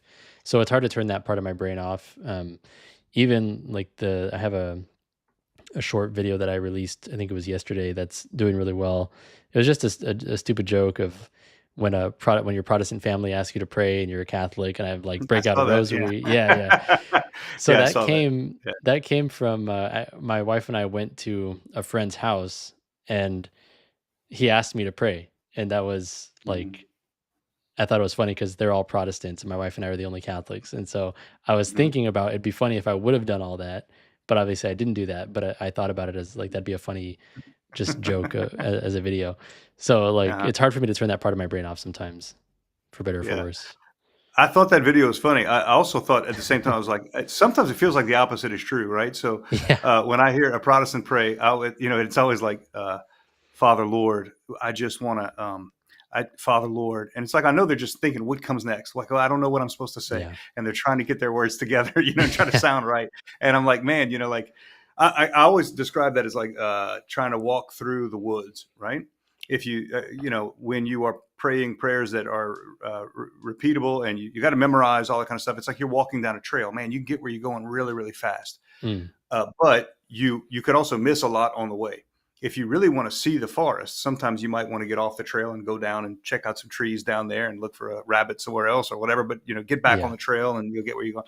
So like you need a good healthy dose of both, right? I think that's the best way to pray is to occasionally speak to God in a way that that does come, from your heart. I put that in quotes because when I pray the Hail Mary, that's coming from my heart. It really is, But Yeah. same prayers that you make up on the spot in a sense, but there's a time and a place for everything. And most of the time, public prayer is better served with something prepared and ready to Yeah. go. Yeah, it's funny because I forgot who I heard say it, but they were saying like Catholics get a lot of flack for saying quote unquote like scripted prayers. Um, but the thing is, even if you're a Protestant who prays from the heart, your prayers are going to be repetitive probably most of the time. And I've noticed that with my Protestant family. My grandpa will say the same exact prayer every time we pray before a meal. It's the same Mhm. prayer, but he would consider that from his heart. Whereas, Yeah, because he when I didn't read pray it somewhere. before a Yeah, meal, yeah, when I pray before a meal, it's the same prayer, but yeah, I didn't make it up. Is the only yeah, difference? yeah. God bless them, though. I'm sure they're trying to please God the best they Yeah, can. So God bless them. they definitely are, and they're great Christians, and I've always said they're the only reason that I'm a Christian at all. If it wasn't for them, I wouldn't be a Hmm. Protestant, I wouldn't be a Catholic, I would be Yeah, some heathen out there. I'd be an atheist still, probably. yeah. Do you have like a favorite non-Catholic theologian? Ooh, I really liked. He passed, but Timothy Keller. He founded the Gospel Coalition. He wrote some books, and just every time I saw him speak or read anything that he wrote, it was just beautiful. So I haven't looked into like his theological positions on things and whether or not I agree or disagree. I'm sure there's stuff I disagree with him on, but just Hmm. his eloquence, and I could tell he had a genuine love for God. Hmm. He was always somebody that I looked up to and still do in a lot of ways. Hmm. How about you? Oh, two names come to mind. One is N.T. Wright, who is he's probably the best of the sort of historical critical method, scripture guys. Mm, Uh, he's not perfect, but he's definitely there's a lot there that you can. He's just a very learned guy and understands a lot. And then I love Alexander Schmemann, mm. the Orthodox sort of liturgist theologian. He's I don't know when he passed away, but it's last few decades he passed away. But I had to study a little bit of Schmemann when I was studying for the priesthood, and I always thought this is a guy who, he's not Catholic, he's Orthodox, but there's a lot going on there that some insights he has that are good to see up at the forefront. Yeah, that's cool. I have to look into him. Never heard of him. Yeah, Schmemann, just like it Schmemann. sounds, spelled just like it sounds. Nice. Yeah, yeah. There's a couple of essays you can get into pretty quick where, it's maybe a 13, 14-page essay that, you get a good taste of what he's like, instead of having to Nice. read a 600-page book or something, but Yeah, pretty good. nice. Are there any like Protestant YouTubers that you watch nowadays, or do you even have time for YouTube really? Yeah. So YouTube is, are you familiar with the concept of Ajari Contra? You familiar with that No. spiritual discipline, Ajari Contra? It is the spiritual discipline that says when you reach a difficulty, you should maybe go even past what seems like the perfect middle to be able to get it. So if you have a stick, let's see if I can do this right. If you have a stick and it is bent, right? and you want to straighten it up, you don't just straighten it like this and then leave it. It's not going to stay that way. It's going to bend itself back. So if you really push it back and overdo it, then when you let go, it's going to straighten out, right? Mm. So YouTube for me is that, right? YouTube is like, I know I have an aversion to a lot of what YouTube is about. I don't want to watch what YouTube is about. I don't want to listen to a lecture on this or a lecture on that, but if I make myself sit down and listen to what's there, I find myself very often it kind of knocks the corners off of whatever attitude I had at the time that was anti that. So this is going to sound terrible because, again, I just said he was my friend, but Michael Lofton is a good example. He is often talking about topics that I would not normally want to go and research and look into. I mean, ecclesiology is a big topic of his. He's talking about this council and that council and this pope and that pope from 800 years ago. And he's fighting battles that I don't wake up every morning wanting to fight. So when I put myself to the task of watching his videos, I walk away feeling more edified and I'm better off for doing it because I'm not naturally disposed to doing that. I'm much more naturally disposed to philosophical questions, metaphysical questions. I enjoyed studying philosophy more than I enjoyed studying theology in a lot of ways. So that's what I'm normally attracted to. So it's a good way to kind of make myself to sort of well, I don't know what the right word is, but to mortify. I mortify myself by watching apologetics videos. Nice. It is helpful, and it is truly helpful. It does me a lot of good. So there are some I watch. Protestant wise, there's a guy I watched recently, Cleave to Antiquity. Oh yeah. I've found myself watching his videos more recently. I do have to take a deep breath because he says things that I think are just dead wrong, and I think he's way off with it. I also think that the kinds of mistakes he makes are not the ones that are easy to spot as logically inconsistent, but they are if you dig deep enough. I think if you dig deep enough, you'll see, oh, he's making this kind of mistake or he's making that kind of mistake, and he does. I don't think he knows it. So I do believe that he is honest, and I do believe that he is he believes what he's saying. He is intelligent. He's not a dummy. He's not he's not saying absolutely ridiculous things that take more time to get the truth. A lot of times it takes a lot of effort to get a simple truth across to somebody who just doesn't get it. He is in a different place. I think he's the kind of guy that is smart enough to understand, is doing all that stuff. But of course, I think he's making some mistakes. He's not Catholic. He was talking about St. Catherine of Siena the other day, and some of her mystical visions are seem weird to people in 2025. And he thought that was evidence that the Catholic Church should dump her, basically. I thought, man, how do you even read the Bible then? How do you read the Bible? Because there's guys running around in the Old Testament with bags of foreskins and things like that, and you're like, what in the world is happening there? Except that you better just put your seatbelt on and get to the bottom of this, so he was upset with Catherine of Siena because she's had some mystical visions of Christ with the ring that she had on her finger came from Jesus's foreskin or something like that. It was pretty odd. It's pretty weird. But I'm not ready to dump Catherine of Siena because she has a kind of a piety that seems strange to me in 2025. And I think he gets that too. But he made videos that badmouth Catherine of Siena. Yeah. Do you have any Protestant YouTubers that you like? Oh yeah, I mean, I've been a long time follower of Ruslan, so he's more like a current events kind of guy. Yeah, haven't watched much of that guy at all. Yeah. I mean, know who he is, but I haven't seen him yet. Yeah. He gets a lot of hate from Catholics because when he does try to engage in Protestant versus Catholic stuff. I just think no shade to him at all, but I just think that he's not read up on what do Catholics believe and why do we disagree with them and all that stuff, which is fine. No shade. Right. If I weren't Catholic and I was raised in those circles, I probably would think the same things about Catholics. I did think the same things. Yeah. So there's but I like him. He's a great guy. Seems he's who's good is he's not a Protestant, he's an Orthodox, but Jonathan Pageau. Oh You familiar yeah. with who Jonathan Pajot? I'm actually signed up for one of his little classes that he puts on, and this is his symbolic world master class or whatever, and that's been a great experience. That's I awesome. think he's Yeah, he's he's great. really good.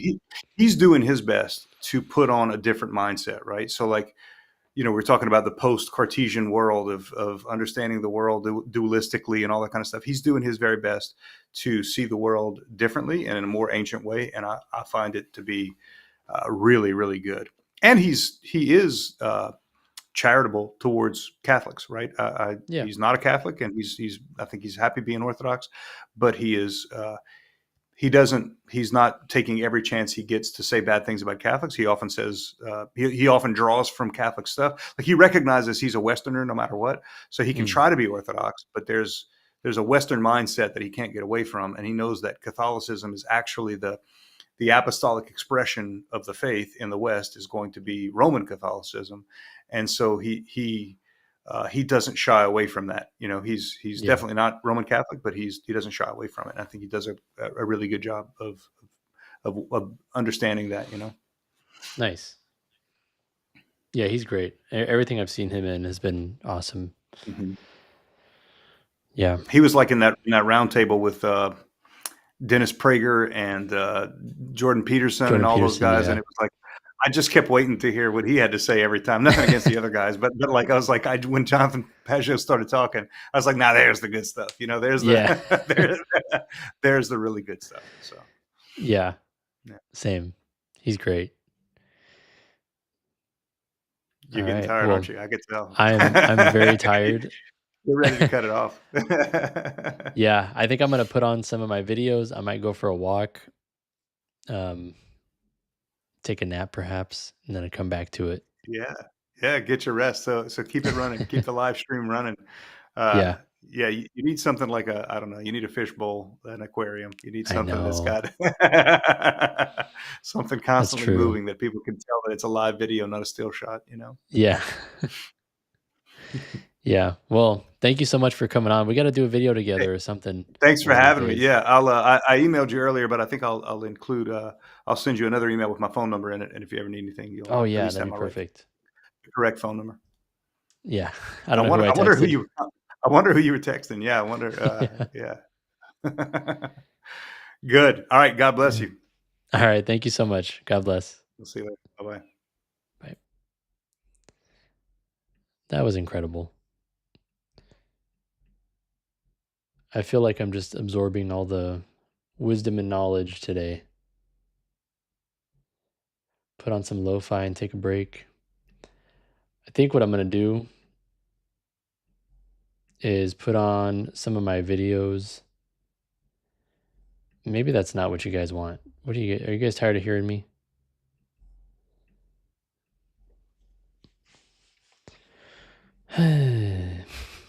Let's see what happened.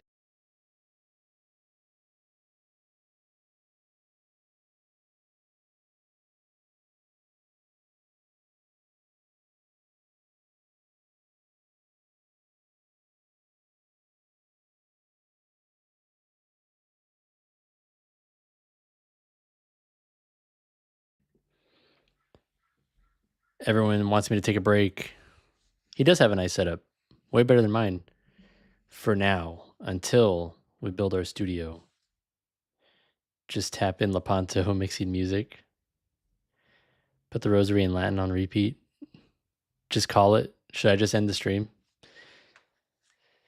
But Father John Brown said to keep it going. Feels like I can't disobey a priest.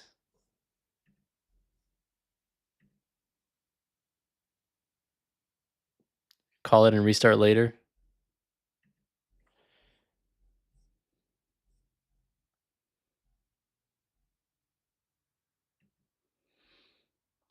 All right.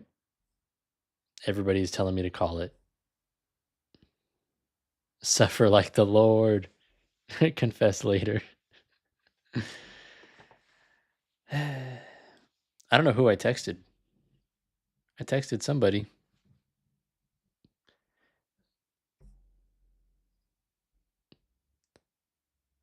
It's all one stream, just like it's all one conclave. Thank you guys for helping me reason my way out of having to do this. Unite your sufferings to Christ. This has been so in total today. It's been what, 7 hours of streaming?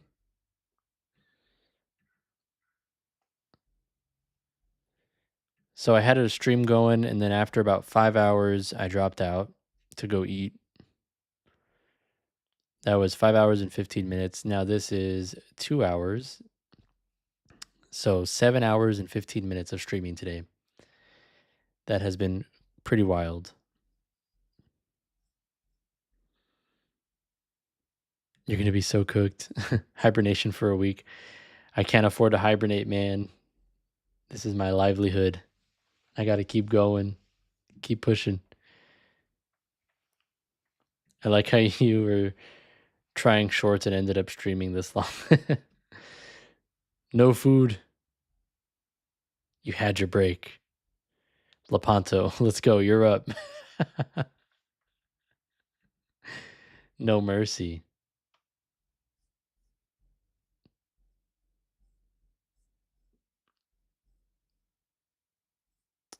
Just come back tomorrow. Yeah, I mean, I could come back at 1 in the morning, although I might have to do it in a different room because I'm in my bedroom and I don't think my wife would appreciate me waking her up at 1 in the morning.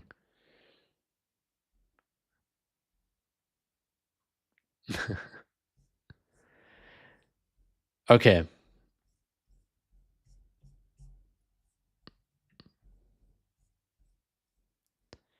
Saintly Repent is going, so I'm going to go. All right, everybody. Thank you. We will be back. Just come back tomorrow morning. Okay, Lepanto's the boss. All right. Thank you, everybody, for hanging out. Links are in the description if you want to, get some wonderful coffee that supports the pro-life movement. If you want to buy a beautiful rosary, if you use code Adrian10 at checkout, you get a 10% discount. And there are plenty of other great links in there if you want to donate for our studio build.